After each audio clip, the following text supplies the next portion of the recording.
Ok, vamos lá então. Hoje a gente vai entrar de cabeça num texto que, olha, muita gente conhece, talvez até de cor, Josué 1:9. Ah, sim. Clássico. Aquele do se forte, corajoso. Exato. É super usado para dar aquele ânimo, né? Para encorajar. Mas a ideia hoje é ir um pouquinho além. Uhum. Tipo, o que será que essas palavras forte e corajoso realmente queriam dizer lá, na língua original, no hebraico? Ótima pergunta. E por que essa mensagem, né, dita há tanto tempo, ainda mexe tanto com a gente? Pois é. Então, essa é a nossa exploração de hoje. A gente tem um material bem legal para isso. Sim, temos uma análise interlinear do versículo que mostra o hebraico palavra por palavra, sabe? E as traduções possíveis. Legal. Temos também um guia sobre o hebraico bíblico mesmo, para a gente ter uma ideia da língua, do contexto. Ah, bom para entender o clima da coisa. Exato. E para fechar, um artigo que achei bem interessante, que conecta as lições lá de Josué, especialmente desse versículo, com liderança hoje em dia. Puxa, que legal. Então a missão é essa: desmembrar o versículo. Não só ler, mas tentar captar as nuances do hebraico, sentir um pouco o sabor da língua. Uhum. E ver como essa ordem antiga, sobre força e coragem, ainda fala com a gente até nesses contextos modernos, tipo liderança. Prontos. Com certeza. Vamos começar pelo texto que a gente mais ouve por aí. Beleza. A versão mais comum, tipo da Almeida Revista e Atualizada, a ARA, diz: Não te mandei eu, ser forte e corajoso. Não temas, nem te espantes, porque o Senhor teu Deus é contigo por onde quer que andares. Isso. Mas é engraçado, né? Se a gente pega outras traduções, aparecem umas palavras diferentes. Tipo, esforça-te, tem bom ânimo, não pasmes. Ser firme, não te atemorizes, não te apavores. Isso. De onde vem tanta variação assim para a mesma ideia? Então, essas diferenças todas vêm justamente das palavras originais em hebraico. É aí que aquela análise interlinear ajuda muito. Ah, para ver o termo exato por trás. Exatamente. Por exemplo, o mandei que abre o versículo. Em hebraico é tzavá. Tavá. É. E a ideia central não é um pedido, sabe? É uma ordem mesmo, um comando, uma comissão. É Deus falando, olha, é isso que você tem que fazer. Uma diretriz clara. Entendi. Nossa, já começa com um peso diferente, né? Não é um se puder, é um eu tô te ordenando. Exato. Isso muda tudo. E o forte e o corajoso são a mesma coisa no original ou não? São duas palavras hebraicas diferentes e bem fortes, por sinal. Forte é shazak. A raiz dessa palavra tem a ver com firmeza, sabe? Agarrar firme, prevalecer, ter solidez. Não é só força bruta, de músculo. É mais uma firmeza interna, uma capacidade de ficar estável. Interessante. Uma força que sustenta. Isso. Já o corajoso vem de amatz. Amats. Essa palavra já puxa mais para a ideia de ser resoluto, decidido, forte de espírito, com firmeza de propósito. Ah, então tem uma ordem, tsavá, aí vem a firmeza, shazak, e a resolução, amats. Faz todo sentido juntas, né? Pensando no desafio que o Josué estava encarando. Assumir o lugar de Moisés, conquistar uma terra. Totalmente. E logo depois vem as coisas que ele não deve fazer. Não temas nem te espantes. Certo. E aqui, de novo, o hebraico puxa muito mais intenso do que a gente imagina lendo rápido. O temas vem de aratz. Arats. A raiz aqui não fala de um medinho ou uma preocupação. Fala de tremer de medo. Sentir um pavor que oprime, sabe? Que causa tremor físico mesmo. Quase um terror paralisante. Nossa, isso muda tudo. Não é só, ah, não fica com medo. É tipo, não deixa o pavor te fazer tremer. Caramba, e o espantes? Esse talvez seja ainda mais impactante. Vem de chatas. Chata. Chatas, a raiz significa ser quebrado, estilhaçado, abalado nos fundamentos, amedrontado a ponto de ser destruído, abolido. Meu Deus. Não é só levar um susto, entende? É o risco de se desintegrar por causa do medo, perder a estrutura interna diante da pressão da ameaça. Que Que profundidade! Isso é muito forte. Então a ordem de Deus não é só para não sentir medo, o que seria meio impossível, né? Claro. Mas é para não ser dominado pelo pavor a ponto de tremer, eratz, e, mais ainda, não se deixar quebrar, desintegrar Shataf por ele. A carga psicológica disso é... Uau! Precisamente, entender o hebraico mostra a intensidade absurda, tanto do comando quanto da ameaça que ele estava sentindo ali. Josué ouviu uma ordem para manter a firmeza, shazak, e a resolução, amatz, mesmo encarando desafios que podiam sim causar um pavor paralisante, aratz, ou até levar a um colapso interno, shatat. E aí a pergunta é, como? Como alguém conseguiria isso? Exato. Qual a base para uma exigência tão alta assim de força interior? Né? A resposta está ali mesmo, na segunda parte do versículo. A promessa que sustenta tudo. Porque o Senhor teu Deus é contigo por onde quer que andares. Ah, Em hebraico, Ki emaka Yahweh Elohecha. Esse Senhor, em maiúsculos, é o Yehová. o nome de Deus, né? Isso, o nome próprio de Deus no Antigo Testamento. Muitas vezes ligado à ideia de ser, existir, aquele que existe por si. Tem até a questão histórica da pronúncia, né? E a tradição judaica de não pronunciar, substituindo por Adonai, que significa Senhor, por respeito. Uma das fontes menciona isso. Interessante essa questão da pronúncia. E o Deus, que vem logo depois? É a palavra Elohim. É um termo mais geral para a divindade, mas que na Bíblia se refere ao Deus único de Israel. O curioso é que a palavra está no plural, em hebraico. Plural, mas se refere a um Deus só. Exato. Gramaticalmente é plural, mas geralmente usada com verbos no singular quando fala de Deus. Muitos estudiosos veem isso como um plural de majestade, sabe? Ou de intensidade, para indicar a plenitude do poder, da natureza divina. As fontes descrevem como o ser supremo, criador, pessoal, com atributos como justiça, amor, soberania, providência. Entendi. É um plural que indica grandeza. Isso. E a parte final, por onde quer que andares, vem da raiz verbal halak, ou a variante yalak. Significa ir, andar, caminhar, proceder. Mas aqui o sentido é amplo, né? Não é só o caminho físico de Josué conquistando Canaã. Ah, tipo a jornada toda dele. Exato. O caminho de vida, as ações, os projetos, a promessa é de presença divina constante, ativa, em tudo, em cada passo. Então a estrutura fica muito clara agora.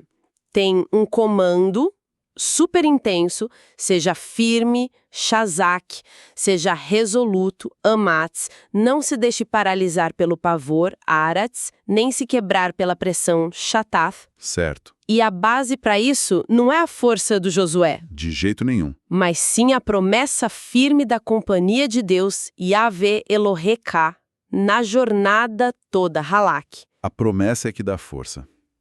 Uau! Exatamente isso. A promessa é a fonte. Ok, essa análise palavra por palavra já abriu, nossa, muitas camadas. E essa profundidade toda faz ainda mais sentido quando a gente pensa um pouco sobre a língua em si, né? O hebraico bíblico. Temos aquele guia do Luiz Cláudio Dalier Saldanha. O que ele conta pra gente sobre a língua que Josué ouvia e falava? Olha, ele nos dá o contexto histórico. O hebraico bíblico é uma língua semítica. Semítica. Isso, da família do árabe, aramaico, mas especificamente do ramo cananita. Era a língua falada lá na Palestina Antiga, onde a Bíblia foi escrita, né? Era parente do fenício, do moabita. Há línguas daquela região mesmo. Sim. E tem até teorias que a fonte menciona de que o hebraico pode ter vindo do cananita, que já se falava lá antes dos israelitas chegarem. Que interessante. E essa língua era sempre a mesma ou ela mudou durante todo o tempo em que a Bíblia foi escrita? Foi um período longo, né? Mudou sim, com certeza. A fonte explica que o hebraico bíblico teve fases. O período principal em que a Bíblia foi escrita, que vai, sei lá, de 1200 a.C. até uns 130 a.C., mais ou menos, esse período é dividido em estágios. Tem o hebraico arcaico, de textos mais antigos, tipo poesias. Como o Cântico de Débora, talvez. Exato, tipo esse. Depois vem o hebraico clássico ou pré-exílico. É da época dos reis de Israel e Judá, é considerado o padrão da prosa da Bíblia. Certo. E depois tem o hebraico pós-exílico, dos livros escritos depois do exílio na Babilônia. Esse já mostra um pouco de influência do aramaico, que estava virando a língua comum na região. Entendi. E Josué 1, onde se encaixaria? Provavelmente no período clássico. Tá. E o que tem de tão diferente nessa língua pra gente que fala português? Quais são as características que saltam aos olhos? Olha, as diferenças são grandes. Primeiro, o alfabeto. São 22 letras no formato chamado quadrático. E todas são consoantes. Só consoantes, peraí. Como eles sabiam as vogais pra falar? Isso não daria confusão? Boa pergunta. É um ponto-chave. Originalmente, não tinha vogal escrita. A pronúncia certa era passada pela tradição oral, de pai para filho, de mestre para aluno. Nossa, que desafio! Com certeza. Mas aí, com o tempo, especialmente depois da destruição do templo, da diáspora, surgiu o medo dessa tradição se perder. Foi aí que, lá pelos séculos 6 a 10 depois de Cristo, um grupo de estudiosos judeus, os massoretas, Massoretas. eles criaram um sistema super inteligente de pontinhos e tracinhos, os Nikud. Eles colocavam esses sinais em cima, embaixo ou dentro das consoantes para indicar qual vogal usar. Ah, pra fixar a pronúncia que eles tinham recebido. Exatamente, para preservar a tradição. O texto que a gente usa hoje para estudar, o texto massorético, já vem com esses sinais vocálicos, um trabalho incrível de preservação. Que trabalho minucioso mesmo. E a gramática? O que tem de peculiar? A estrutura é bem diferente da nossa. As sílabas, por exemplo, quase sempre começam com consoante. Tem um artigo definido único, o ra, que gruda no início da palavra, tipo um prefixo. Tipo haaretz, a terra. Isso. O e, que é a conjunção vav, vov, também é um prefixo, e a vogal dele pode até mudar dependendo do que vem depois. Tem preposições curtinhas, tipo be, em, com, que, como, le, para, que também grudam na palavra. Tudo meio aglutinado, né? É, tem essa característica. Os substantivos têm gênero, masculino e feminino, e número, singular e plural, mas tem também o dual. Dual? Como assim? Para coisas que vêm em pares naturais, olhos, mãos, pés, eles usam uma forma específica para indicar dois. Que específico. E tem o tal do estado construto. É uma forma especial que o substantivo fica quando ele está numa relação de posse ou dependência com o que vem depois. Tipo o nosso de em casa de Maria. Em hebraico, a palavra casa mudaria um pouquinho para mostrar essa ligação. Entendi. É uma forma de conectar as palavras. E os verbos? A fonte fala de raiz de 3 consoantes, perfeito, imperfeito, uns nomes tipo cal, nifal, piel. Parece complicado. É um sistema verbal muito, muito rico. E diferente do nosso, que foca muito no tempo passado, presente e futuro, o hebraico foca mais no aspecto da ação. Aspecto, como assim? Se a ação é vista como completa, terminada, é o estado perfeito. Ou, se ela é vista como incompleta, contínua, em andamento, é o estado imperfeito. Ah, interessante. Não é só quando aconteceu, mas como aconteceu. Exato. E aqueles nomes estranhos, cal, nifal, piel, são os binyaní. São tipo modos ou sabores da ação verbal. O cal é a forma simples ativa. Ele guardou. O nifal geralmente é passivo ou reflexivo. Ele foi guardado ou ele se guardou. O piel intensifica a ação. Ele guardou com muito cuidado. Uau. O ifil é causativo. Ele fez alguém guardar. Essa capacidade de mostrar intensidade, causa, voz, tudo na forma do verbo, dá uma precisão enorme para a língua. Nossa, que precisão. A fonte também fala da riqueza do vocabulário, né? Tipo, várias palavras para chuva. Sim, matar, jesh, mioré, malkosh, tal, rebibim, cada uma talvez para um tipo ou intensidade diferente. Ou para deserto, para nuvem. E o tal do apax legomenon? Palavras que só aparecem uma vez na Bíblia toda. Isso mostra que o vocabulário era bem amplo, né? E talvez a gente nem conheça todo o significado hoje. Essa riqueza toda, especialmente em coisas importantes para o dia a dia deles, clima, agricultura, religião, permitia uma expressão muito viva, muito específica. Então tá. Juntando tudo isso, como esse universo da língua hebraica ajuda a gente a entender melhor Josué 1:9? Ajuda a confirmar o que a gente viu nas palavras, a escolha de Shazak para força, Amatz para coragem, Aratz e Shatath para esses medos específicos, não foi por acaso, sabe? Uhum. O autor estava usando as ferramentas precisas que essa língua tão rica oferecia para passar exatamente a natureza do comando de Deus e da promessa para Josué naquele momento super crítico.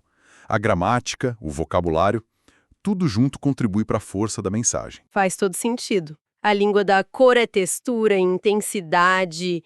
Ok, essa análise linguística foi, puxa, reveladora. Agora, como é que a gente conecta isso com a prática hoje? A nossa terceira fonte, aquele artigo do Impacto Oeste, fala de Josué e liderança, né? Exato. Esse artigo olha para Josué como um modelo de líder. Destaca justamente a coragem e a fé dele. Ele pega o bastão no momento de incerteza total, né? Moisés tinha acabado de morrer. Uma figura gigante. Exato. E a tarefa pela frente era absurda. Liderar a conquista de Canaã, lutar contra povos que já estavam lá organizados. O artigo coloca ele como exemplo de alguém que topou um desafio imenso. Imagino que Josué 1:9 seja central para esse artigo. Totalmente. O artigo destaca essa frase, ser forte e corajoso, como a instrução de Deus que foi a chave para capacitar Josué. E bate muito na tecla de que essa força e coragem não vinham dele mesmo. Vinham na promessa. Exatamente. Era um resultado direto da promessa, porque o Senhor, teu Deus, é contigo. O artigo até fala, Deus estava com ele em cada batalha, em cada desafio e em cada vitória. A presença de Deus era a fonte da liderança dele. O artigo fala de mais alguma instrução para Josué ali, além do versículo 9? Fala sim. Cita os versículos 7 e 8 que vem logo antes. Ali Deus fala para Josué não se desviar da lei de Moisés, nem para a direita, nem para a esquerda. E para meditar nessa lei dia e noite. E por quê? Qual o objetivo disso? Para agir com prudência e ser bem-sucedido, para prosperar em tudo que fizesse.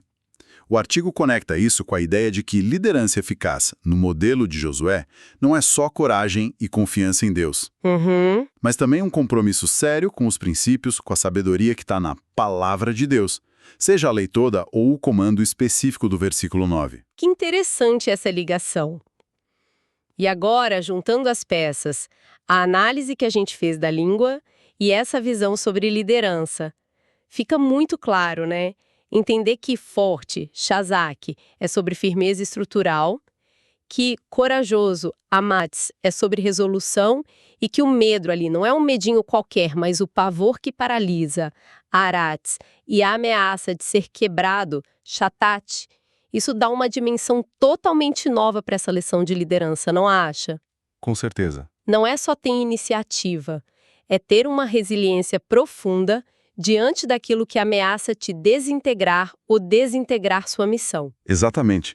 O que eu acho fascinante é como a análise da língua não só combina, mas ela reforça a mensagem de liderança do artigo.